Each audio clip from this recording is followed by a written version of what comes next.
Hello students, it's Professor Ottolenghi. This is going to be one of the longer lectures of the semester, and it's because the Parkland assignment's not an easy one. There are a lot of issues, there's a lot of dynamics, and there's a lot of emotions involved. So let's walk through some of the main elements. Before we begin though, I want to tell you how impressed I am with your comments initially and those on the thread that I created. You showed thought, originality, creativity, dedication, and passion. I commend everyone who participated in that discussion. Now we're going to take the next step in this assignment, which you will begin this week, the week of March 5, and continue the week of March 19 when you return from spring break. Your assignment will actually be due the week after that, March 26. You'll learn more about the assignment in just a moment. Let's talk about the main issues. You identified them as being in this area: gun control and gun violence. You actually separated the two. One was to teach people about gun violence, and the other about gun control. And by teach, I mean raise the issues. One related to those is mental health. You also broke out two areas: public safety, which we can consider to be public places like Las Vegas, or Pulse, or a mall, or a church, and then specifically school safety. And a number of you mentioned the survivors. These are all issues that will influence this assignment. Let's talk next about how we're going to approach these issues. You listed a number of them. One was advocacy, which can take a lot of different forms, and we'll see that when we get to the areas here in this section and the following section about the media. There was a discussion of a day of remembrance. We haven't had one specifically dedicated to those who died at Parkland. There have been those for other events, such as Sandy Hook and other places where shootings at schools occurred. One of the ways you talked about what to do about gun violence, gun control, mental health, was education. And that can take many forms.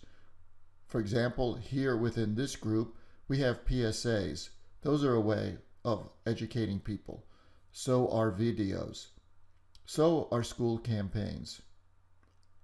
Another way to approach things is through endorsements, and we'll talk about the kinds of people who would make endorsements and what would be expected of them. A number of you came up with excellent hashtags. I didn't even want to list them. Save them for your teams when you get together and you start to put together the memo, which is the assignment. Next, we have interviews, and they seem to be focused on interviews with the survivors, though I must say there was some disagreement on whether or not interviews with survivors would be effective. The next area in terms of approach would be lobbying at the state and federal levels. This can be with executives and legislators. There was a lot of talk of pitching, and there were pitching stories and things like that. So think about exactly what things you would want to pitch, because there are a lot of opportunities in that area. Connected to that was media relations, which was thought of separately in all of the comments.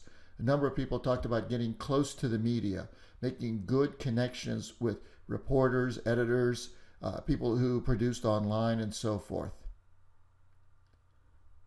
A related subject to media relations is op-eds, though these would be independently written, and when we get to the media, we can talk about the kind of people who could write op-eds. Next was protests and rallies. I separate them here because protests have a specific purpose. Rallies can be for things like a remembrance or to support those who's died or suffered in Parkland. Continuing, PSAs, again talking about education, but PSAs can take many forms. So PSAs can be for educating people on gun violence, gun control, mental health, school safety, public safety, and so forth. I broke out videos because a number of you mentioned those specifically. They can encompass almost everything we're talking about here. They can also be PSAs, but they can be other things. So you can have a video op-ed. You can use videos for education, and so forth. As we enter this next section, we're going to kind of go back and forth and look at things. Because there are things that relate to in terms of the issues and in terms of the different approaches that apply to the media. Media here means a bunch of different things. Let's take the first one. So advocates can take a number of forms. They can be, within this group, politicians. They can also be celebrities. They can be influencers. But they can also be the survivors of Parkland. And we know who some of those students are, and they're some of the best speakers. You also talked about bloggers. And when you think of bloggers, they don't have to be advocates, but they can be people who care about an issue related to school safety or public safety. So let's take school safety, for example. There are a big group, a very, very large group on the internet of mommy bloggers. Well, most of these mommy bloggers have kids in school. So they can be advocates, but they can also be pitched, as we talked about before, for articles on the subject of school safety. Let's go back and take a look there. We can also get them to do endorsements. You could get them to write op-eds. They can participate in protests and rallies. They can create PSAs. Now let's move on to celebrities. We know that a number of celebrities are already supporting the Parkland kids. They're donating money. George Clooney is one of them, Steven Spielberg, Oprah. In all, they've helped them raise money and awareness. There are other celebrities that we know about. Some of those that are outspoken are LeBron James, and most recently, Dwayne Wade here in Miami. Communities. A number of you mentioned that. Think about the communities that would want to be connected to what's happened in Parkland. The closest one, of course, are the people in Orlando. But there are also those at Sandy Hook, Columbine, the church in Texas, and so forth. Maybe a network of communities can create action, and that action can go back to some of the issues. Advancing legislation related to gun control, educating people about gun violence or mental health, advocating ways of improving public safety or school safety. The communities can be survivors. Fundraisers. Mentioned before that celebrities have given money, and in fact for the March 24 rally, the organizers of that have raised $3.5 million. But fundraisers can have a purpose other than just raising money. They can also raise awareness and keep attention in the public eye, especially among the media. Notice that fundraisers we just talked about are one way to create awareness. There are also influencers. And you notice that within this group, separated influencers from celebrities, bloggers, and advocates. Think of influencers as people having large followings, say such as on Instagram and other forms of social media, maybe YouTube. These are people who, through their words, through their actions, can have an effect on public opinion. You probably know, or maybe have heard, that Jimmy Fallon is going to be participating in the March 24 march in Washington, D.C. Well, there's someone who's coming from late night TV, hasn't been very much involved in politics, certainly not the way, say, Jimmy Kimmel has, but now he's using his influence to do things.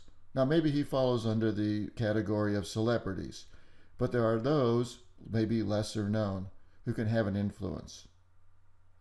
Another group that can have influence is politicians.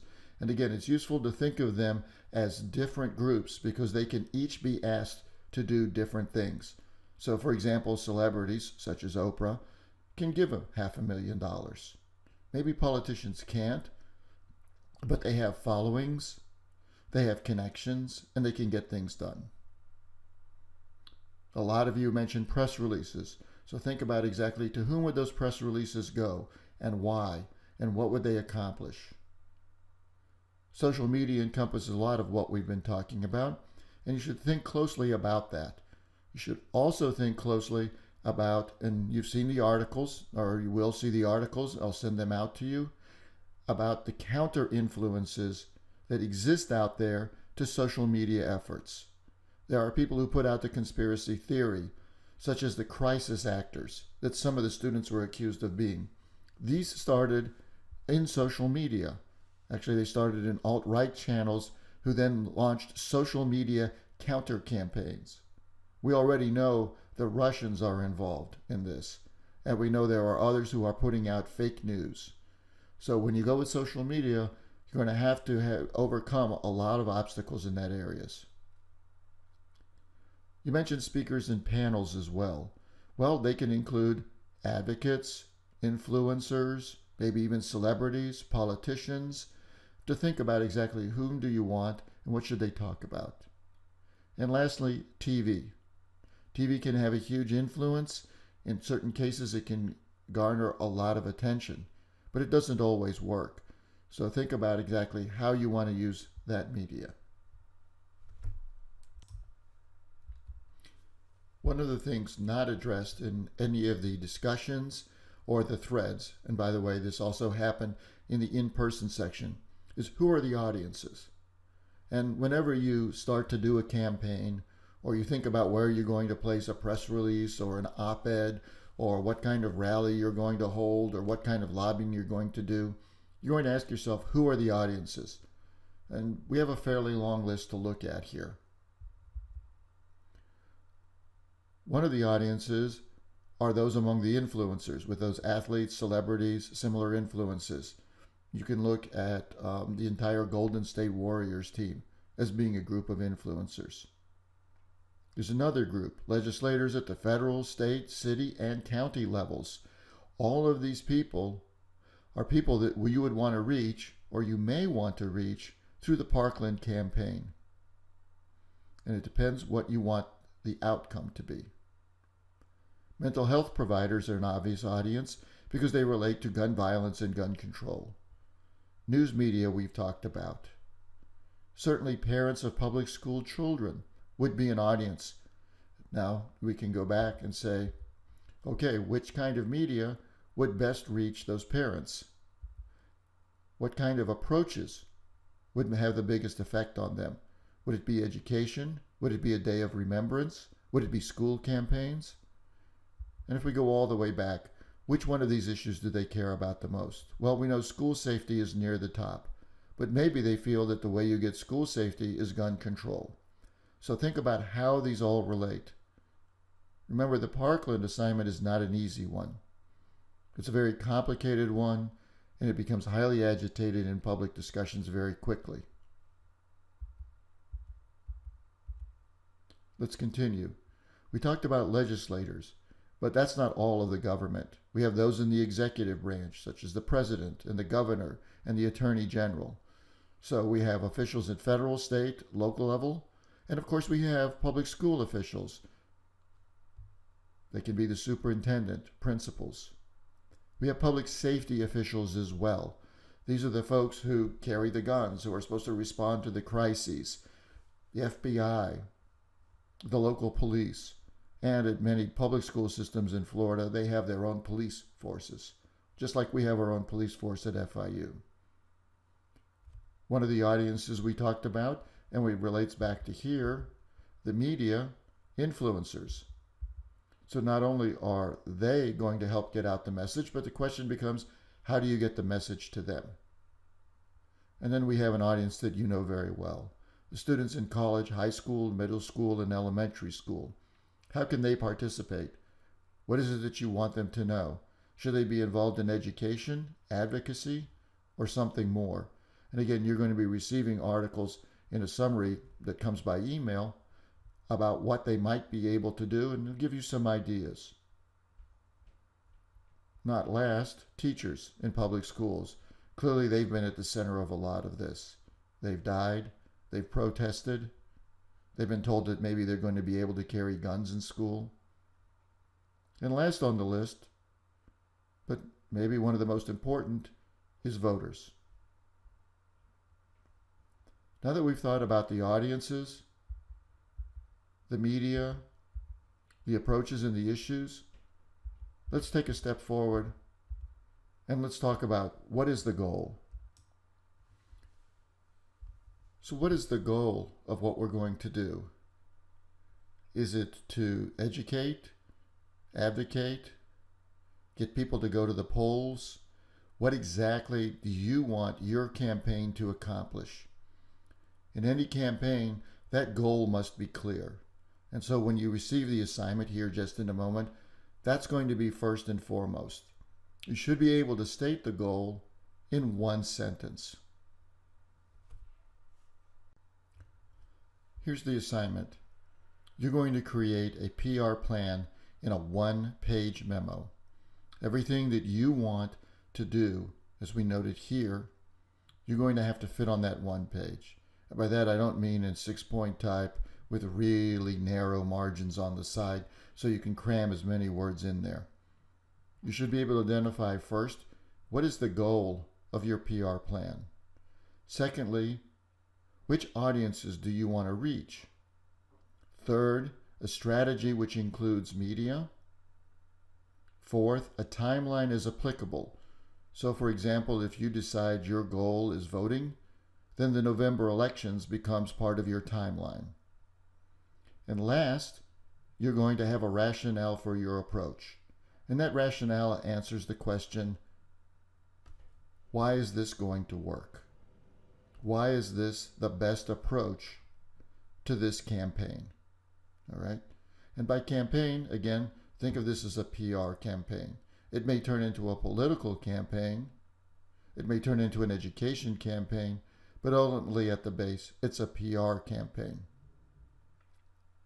So, goal, audiences, strategy, including the media that would be used, the timeline, if it's applicable, and the rationale for the approach. Each of the team leaders will email that in by March 26. In fact, team leaders, I suggest that you get in touch with me as you're having the discussions.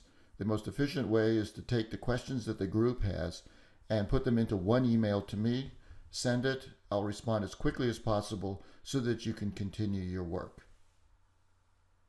Now let's talk about the teams.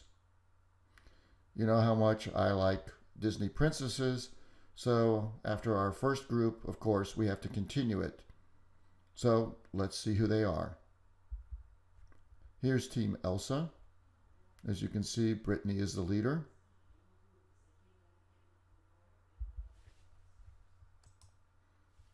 Here's Team MULAN, and Iman is the leader of that team. Don't worry if you can't read all of these all at once. I'm going to email this and post it up on Blackboard. Team JASMINE, the leader is Tabitha. And finally, Team TIANNA, whose leader is Diamond. Again, you're going to go into each of your groups. You're going to share your ideas. Many of them you've already put up on the discussion thread. So it's a question of talking through the ideas, figuring out what's the goal, what's the approach, and so forth in terms of producing your one-page memo. If you aren't sure what that might look like, you can go online and find a few examples, but truthfully talk to me about how you want to structure it. Remember, it's a memo, not a full-fledged plan like the crisis communication plan we had for Publix. This is an idea, very well shaped, very well thought out, and obviously very well written. Wish you all good luck with this assignment. I think you're going to learn a lot from it. As you're going through it, keep in mind that events may overtake some of your ideas, just as they did some of our discussion threads. Things we talked about at the very beginning, before I put out my thread for you folks to follow and comment on, happened. And more things will happen even as we go through the next 3 weeks. So good luck with the assignment. And again, team leaders, contact me with any questions. You can also set up an online review session if you would like.